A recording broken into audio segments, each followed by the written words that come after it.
back to my channel. I am Ashley, and in today's video I'm going to be talking to you guys about some activities that you guys can do with the infants in your program. So the first thing that I have is sorting. So sorting, my babies, my infants absolutely loved it. Once they were sitting down and they were able to grasp things with their hands, I was teaching them how to sort. So if you don't have a sorting toy, I have a sorting toy actually. It's like a wooden one. I think I showed it in my tour. It's a wooden toy and it has like little wooden blocks that you go ahead and you can put it in. Let me bring it to you. So this is what I call like a sorting toy. You take the top off, I take the blocks out, and then I teach the kids how to put it inside. Yes, they have the holes for the shapes, but you would use this toy differently for an older kid and you would show them how to do the shapes. But with the infants, I just spill out all of the blocks on the floor and then I show them like, oh look, hey. So sorting like that. So I like to do this. If you guys don't have a sorting toy, I would just recommend getting a tissue box. Like once it's empty, you know how it has like the hole at the top? You can find some things for them to put in there and then they can learn how to sort like that. But this is a really important skill that they need to use because they need to learn how to use those small muscles in their hands. So it's kind of like fine motor for them.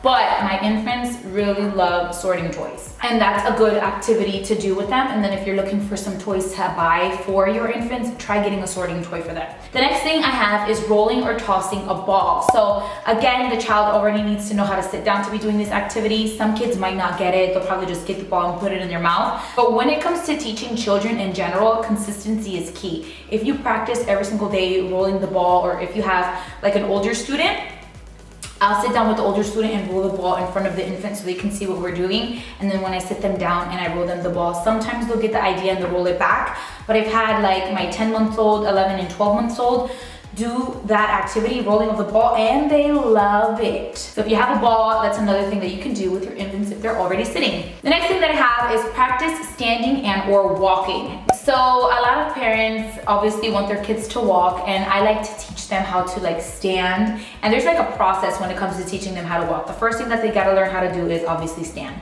Once they're standing, then you grab their hands and you try and see if they can move those feet one by one, and then you can let go of one hand and then walk by the side, and then they'll learn how to walk. So we like doing those exercises every single day with the infants. Even if it's for like 3-4 minutes, we'll pick them up, have them try and stand up, let go. If they fall, we pick them back up, and try doing that for about 2-3 minutes. And it keeps them entertained. They love it. Some kids, don't get me wrong, sometimes they're cranky, they don't want to do it and they don't like it. But after a while, again, consistency is key, and they'll learn how to stand, and then eventually they'll learn how to walk. So the next thing that I have is singing. Babies love when you sing with them. Infants are so simple. Once the kids get older is when they start to get a little bit harder because they get bored easily, or you have to do a lot more to entertain them. My son Anthony, sometimes he was entertained with a water bottle or a pack of wipes, but singing is also one of those simple things that you can do with your kids. If you're happy and you know it, clap your hands. They love it. Yes, it's kind of annoying to sing it like 20 times a day, but again, you're teaching your kids. They love listening to people sing and they're learning something as well. So I say singing is another good activity to do with your infants. So the next thing that I have is to teach them things. So you can teach them things like simple body parts. So again, like head, nose, eyes. You could teach them how to blow a kiss. You can teach them how to say hello or say bye-bye.